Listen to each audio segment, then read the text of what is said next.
Hi Leo! Kamusta? Ito po si Divine Tarot 888 for your bonus reading. March to April actually itong reading na to guys. Tingnan natin ang energies connected sa'yo, Leo. And may na-ready na akong cards actually and very exciting. Okay. So anyway, kumusta kayo guys? Comment present para alam kong nanonood kayo. So ito na yon, Leo. Unang card is reconciliation. Someone from your past is returning to your life. Una sa lahat, nag-separate kayo or naghiwalay kayo, pero babalik itong taong to ngayon. Remember, general reading po ito, hindi po sa lahat magre-resonate. Hindi sa lahat magre-resonate to, okay? Pero pag sa'yo to nag-resonate, let me know. I-comment nyo dyan. And then, flirt. Extend your light-hearted energy to others. So, yung energy mo ngayon, Leo, very passionate and very magnetic. Yan yung nakikita ko. And ito na nga, may person na magkakaroon ng pagkakabalikan or magkakaayos kayo. True love, this is the romance of a lifetime. And definitely, very passionate din yung connection na meron kayo. So, di ba, kita mo, ayan, reconciliation. So, tingnan natin guys ha. Hideaway. Make time to be with your person. Create your own special hideaway. Okay. Mag-uusap kayo. Magkikita. Mag-meet. Gifts. Love's greatest gift is the ability to truly understand one another. So, very special ka para sa taong to. Mukhang kayo ay itinadhana. Parang mataas yung compatibility ninyong dalawa. Okay? Na-attract kayo sa isa't isa. Adventure, seek adventure together. It adds excitement to your journey. So, andun din yung feeling na hindi nyo sure kung anong mangyayari. Pero tinatry ninyo. Kaya, parang very adventurous na energy. Very exciting. Falling fast, love happens quickly, but don't lose yourself in the process. So, ang bilis ng mga pangyayari. I feel like kailangan mong alagaan yung puso mo, Leo. Kasi mabilis kang ma-fall eh. So, pero masaya ka dito sa nakikita ko. Okay, tingnan natin. Ano pa ba? Abundance. Open your heart to receive the abundant love the universe has to offer. So, ito na nga, para talaga sa'yo to. Itong connection na to, Leo. Toxicity, toxic relationships can drain your energy and self-worth. Be aware. Okay. Alam mo, nakikita ko dito, parang merong attachment eh. So, siguro na-attach ka sa maling panahon. Okay? Kailangan kilalanin mo muna yung taong yan or kilalanin nyo ang isa't isa bago nyo ibigay yung sarili ninyo. Kasi hindi pa kayo sure eh. Minsan kasi, akala mo ito na yon so ibibigay mo na lahat. Pero, yun pala, it turns out na hindi pa pala. Pero tingnan natin guys ha. So far, ito lang yung nakikita ko na very attracted kayo sa isa't isa and there is a bond sa inyong dalawa. Pero, the next question is, tamang tao nga ba ito para sa'yo? Kasi parang tinatry din niya, pero may, I don't know kung anong problem dito. Mukhang merong temptation eh. Another situation or third party situation. Pero tingnan natin guys ha. So, alisin ko muna tong cards na to kasi kukuha ko ng tarot cards. Ayan. So, actually, yung gusto kong tingnan muna is yung energy ni Leo. Ikaw muna. Tingnan natin. What's coming towards you? Ano nga ba? Anong paparating kay Leo? At kung ano man ang mensahe na kailangan mong malaman ngayon. Tingnan natin. Okay. Ito na siya. King of Swords. Oh, wow. Okay. Crossed by the Hanged Man. Ano nangyari? Alam mo, nakita ko dito, naging malamig ka sa kanya kasi andun pa yung gusto mo ulit mag-try, pero at the same time, parang ayaw mo na. Okay? Ibig sabihin may doubt. Kasi what crosses you is the Hanged Man. Kumbaga, give up ka na eh. Dumating ka na sa point na, ayun na nga, give up ka. Pero nag-iisip ka din, tama nga ba ang mga desisyon mo? Eight of Pentacles, you are waiting. Samantala, busy ka sa work mo. What lies below is the Eight of Swords. Hindi ka makagalaw. Bakit kaya? Hindi ka makaalis. Pwede itong dahil sa trabaho. Ayan, kasi busy ka dito eh. Tingnan mo to. Ayan, hindi ka makakilos dahil sa trabaho. So, andito yung Death card. Ending na to eh. Justice. Okay. So, bottom of the deck is Queen of Pentacles. Okay, Leo, nakikita ko sa'yo, sobrang kang independent sa sarili mo at sanay ka mag-isa. You are strong. Pero may mga nangyari sa'yo na hindi maganda yung nangyari sa'yo or hindi favorable sa'yo. May nangyari. This can be connected sa work mo or kung ano man tong project na meron ka. Iba-iba din kasi kayo ng kwento kasi nga general reading to. Pero nagtatry ka ulit bumangon. Okay? You have the Hermit. Okay. Ano pa? The Fool. The Magician. The Ace of Cups. May bagong simula para sa'yo. And ngayon nakikita ko nagsastruggle ka at andun yung feeling mo na hindi ka din sure kung magiging successful ka ba pero magtatry ka pa rin. So with the Queen of Pentacles, like I said, very independent and strong ka. Pero, deserve mo din naman ng pagmamahal. Okay? Ngayon kasi parang may mga doubts ka eh kung kakayanin mo ba yung mga responsibilidad mo o hindi. Actually, you are strong. Andito yung Justice card.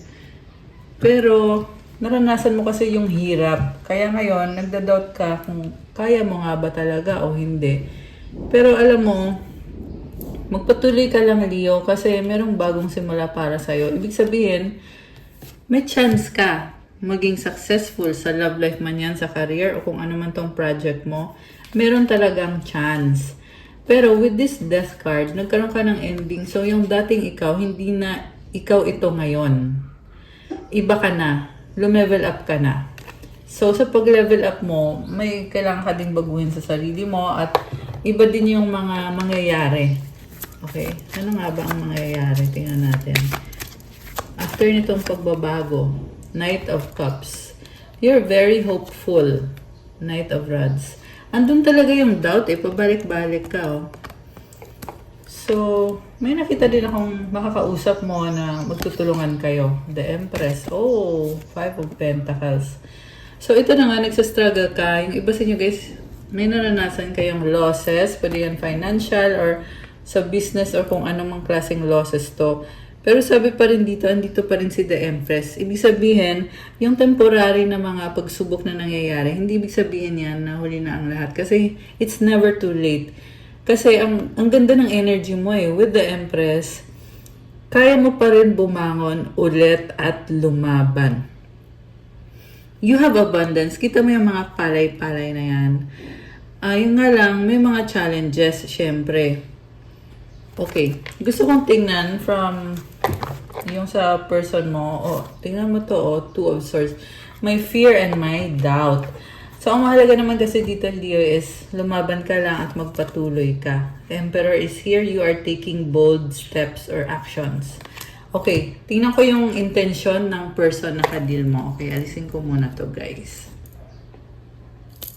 Ayan. Okay. So, ito na yung person mo, Leo. Anong intention niya? Tingnan natin na.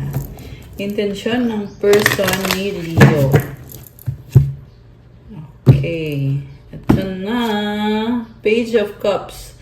Gusto niyang kumonek sa'yo na parang wala lang nangyari. Baka mas bata sa'yo to or someone na masayahin or someone na very exciting or excited. What crosses this person is the devil. Hindi siya makaalis. Okay. Alam mo may opportunity dito. Kaya lang yung person na ka-deal mo ngayon, nasa sitwasyon din siya na nagsastruggle siya. So, pwede yung may responsibilidad siya sa family niya or sa kung anong sitwasyon man to. hindi siya makaalis dun sa sitwasyon na yon. Okay, may obligasyon siya. Two of Pentacles. So, tinatry naman niyang i-manifest na magkaroon ng reconnection sa inyo or magkaroon ng pag-uusap. Nagtatry naman siya. Pero, Eight of Cups. Andun din yung feeling na give up na siya kasi mukhang gusto din niya mag-focus sa sarili niya. Okay? Hierophant. Oh, wow. Knight of Cups. Sa bottom of the deck is the Eight of Rods. Okay, may travel or pag-uusap. Pwede itong bigla siya magme-message sa'yo or tatawag or magta-travel. So, mabilis na energy. Pwede din itong back and forth na pag-uusap. So, asahan mo yan, Leo. Okay? May makikipag-usap sa'yo. And then, ang nakita ko dito sa person na to, sabi dito kailangan ka niya at balak niya na lumevel up yung relationship niyo or yung mag-settle down. So, ang gusto niya mangyari is yung serious na klase ng relationship. Pero at the same time, alam niya sa sarili niya na hindi niya kayang ibigay yan ngayon. So, yung kasi sabi dito, gusto niya ng seryoso. Gusto niya ng kasalan. With this Hierophant, yung taong kadil mo ay very spiritual. Baka may kadil kang Taurus. Malakas din dito ngayon ay Earth sign. Actually, lahat naman. Maraming water signs. Cancer, Pisces, Scorpio. Merong Capricorn. Earth sign, Capricorn, Taurus, Virgo. Konting fire sign. Aries, Leo, Sagittarius. Okay. So, ano pang intention niya? Eight of Pentacles. Busy siya ngayon, pero sa totoo lang, hinihintay ka din niya, sabi dito. Hinihintay niya kung anong sasabihin mo sa kanya, kung anong plano mo. So, this is someone na hindi siya magre-reach out sa'yo, hindi dahil sa ayaw niya, but dahil nakafocus din siya sa sarili niya. Okay, ang tingin niya naman sa'yo is, mapanghusga ka ba? Kasi judgment eh. So, I feel like itong person na to, hinihintay lang din niya kung ano yung magiging plano mo or ano yung gusto mong mangyari sa relationship niyo or sa future ninyong dalawa. So, willing naman siya, oo. Yung nakita kong balakid so far is yung meron siyang sitwasyon na hindi siya makaalis sa sitwasyon na yon, and not on a sense na parang pinipigilan talaga siya, but pwede kasi yan na priority niya. Okay, pwede kasi yung trabaho, pag-aaral, family. This can be any priority. Basta meron siyang priority. Seven of Swords and the Three of Cups. Oh my gosh. Ba't ganon? May nakita kong ibang person dito. Nakausap niya. Yes, hindi siya faithful. Hindi siya loyal. Gusto ka niya, oo. Gusto niya magsettle doon sa'yo, oo. Pero, may lumabas kasi dito na may other party. Ayan. Pwede din itong third party na to, ang dahilan kung bakit hindi siya makamove sa'yo, Leo, or hindi niya maisagawa yung plano niya na gusto niya mag-settle down kayo. Kasi merong third party na nakikigulo. Yan yung narinig ko, nakikigulo. O may eksena.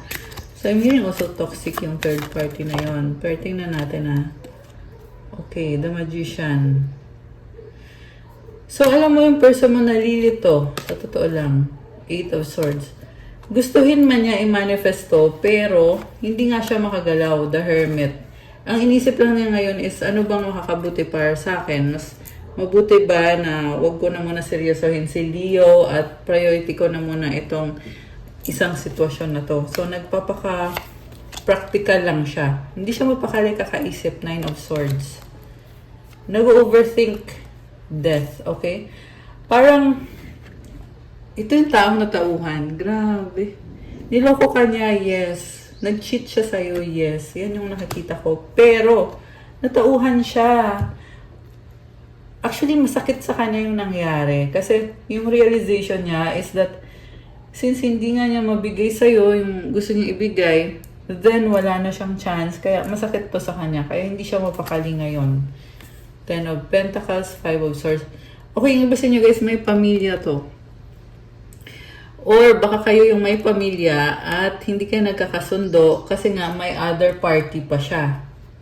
O, pwedeng baliktad. Pwedeng baliktad na may pamilya siya doon pero hindi sila okay dahil sa'yo.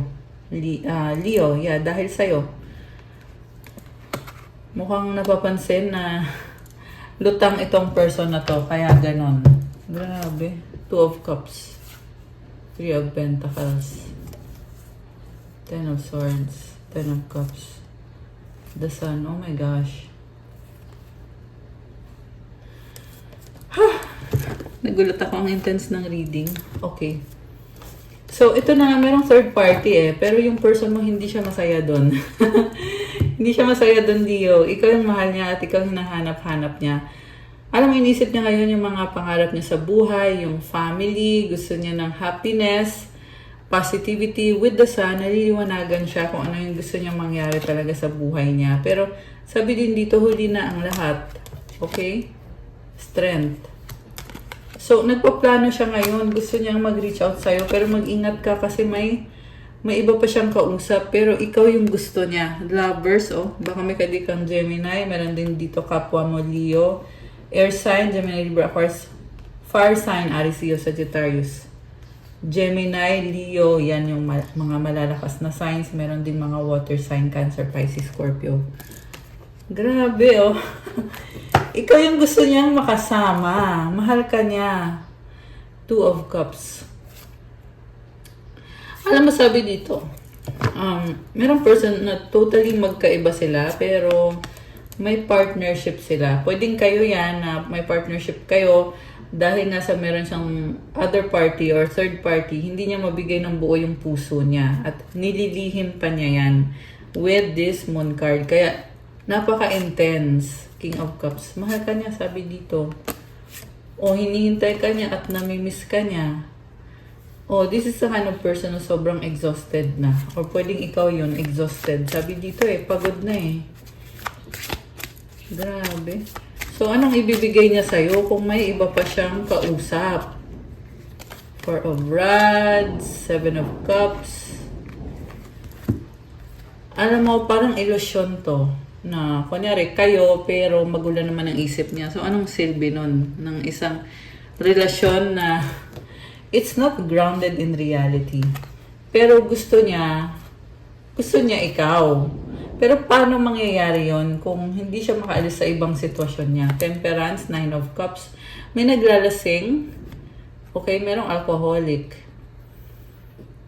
So, meron din dito, nakikisama, nag-a-adjust. Survival mode. Iyan yung nakikita ko, the Moon. Ace of Rods. Oh my gosh. King of Rods. Grabe. Ano nangyari dito? Grabe, ang intense.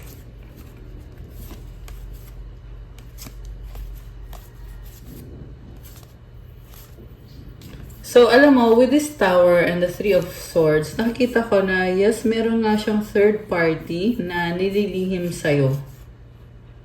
Pero, actually, pabalik-balik siya kasi tatalikuran niya yung third party, tapos gusto niyang bumalik sa'yo. Yan yung nakikita ko.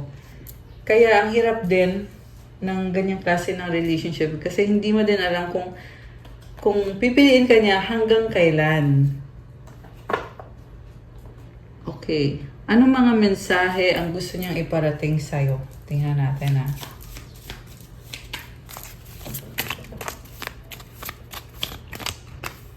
What's the point of it all? Grabe, parang wala siyang kasalanan. I wish you were mine. Ayun na nga So, gusto ka niya. Pero, hindi niya alam paano. We were always meant to meet. It was written in the stars. I miss you but I don't have time right now. Grabe. Ano pa? Don't pressure me. I dream about a future with you. Grabe. So, pinapangarap ka, isip, nung hanap-hanap ka. Okay, kuha tayo. Ano pa bang mga energies na meron dito sa sitwasyon or connection na ito. Synchronicity. A divine soul counterpart relationship is blessed with amazing moments of synchronicity. Illusion. Avoid the trap of mistaking a fantasy for a true soul connection. Cupid. Love is in the air when Cupid's around. Okay. So, alam mo yung magaan yung pakiramdam niya sa'yo kasi maraming synchronicities. Pero at the same time, parang illusion lang eh. 11-11, oh my gosh. This is a twin flame connection for some. It's an important number for twin flames. It symbolizes the harmony and balance of soul counterparts. Yun ang dahilan kung bakit magaan yung pakiramdam niya sa'yo. And love is in the air. Diba? Para siyang tinamaan ng pana ni Cupido. Grabe, ayan o, intense. The intensity of a true soul connection includes great highs and great lows. Alam mo, definitely babalik sa'yo itong taong ito, Leo. Pero hindi kailangan natanggapin mo yung offer niya sa'yo. Siyempre, depende yan sa sitwasyon. Kung kayang i-work out o hindi. Kasi iba-iba din kasi kayo ng situation. Maganda din yung magpa-private reading ka para sa'yo mismo yung reading. Ayan. So, anyway, alamin natin, anong advice ngayon para kay Leo? At yung mensahe from the universe. Okay. The key to prayer is to forget what I think I need. So, ibig sabihin, Leo, medyo frustrated ka, pero alam mo, binibless ka pa rin eh. Hindi nga lang sa paraan na ini-expect mo. So, kalma ka lang. Health, okay. Kuha tayo ng isa pa. Ito. Solitude. Once you embrace the inner divine and your own sacred solitude, the right people arrive at exactly the right time, on schedule without forcing or chasing. Okay, so nakikita ko dito kontento ka mag-isa eh, at merong taong paparating. Huwag kang mag-alala, Leo. Maaring hindi pa yan yung person na makakatuluyan mo, pero itong dadating na person, blessing ito para sa'yo. Pwede yan family, friend, or someone na ibibless ka. I honor how I want to feel. So, dapat lang din na alagaan mo yung sarili mo kasi pag masaya ka, marami pang magandang mangyayari para sa'yo. Kasi part ng manifestation mo yan. Angel number for Leo. Okay. Angel numbers. 14 possibilities. Building strong foundations creates stability and welcomes in possibilities. All possibilities exist and are amplified when gratitude is felt for the foundations that are in place. May nakita ko nagpapagawa ng bahay. Hindi sa lahat ha, pero kung sino to, comment kayo dyan. And yung iba naman hindi literal na bahay, but yung stability mo, yan yung binibuild mo ngayon. Kaya magpatuloy ka lang kasi tinutulungan ka at lalo kang lumalakas as time goes by. So, yung affirmation mo, I am grateful for all that is and all that will be. I trust in the possibilities of what I desire or something greater. Alam mo, more blessings are coming for you, Leo. Kaya i-claim mo na yan. And alam mo yun eh, ramdam mo na may blessings na paparating. At the same time, meron ka rin kailangan i-release. Ngayon, pwede yung past mo, ila-let go mo na, or yung mga past memories, kailangan mo wag mo nang isipin. Hayaan mo na lang. Mawawala lang yan. Just let it be. Hayaan mo lang. So, that's all for your bonus reading, Leo. Please like, comment, subscribe, hit the notification bell. Let me know kung nag-resonate ba sa'yo ang reading today. Kung kailangan nyo ng gabay, pwede kayong magpa-private reading. One-on-one session po yun. Message nyo ako sa Viber or sa WhatsApp. Nasa description box yung contact details. I-click nyo po dyan at i-message nyo ako sa Viber or sa WhatsApp. And again, thank you. Have a good day. God bless you all. Stay safe. See you again soon. Bye!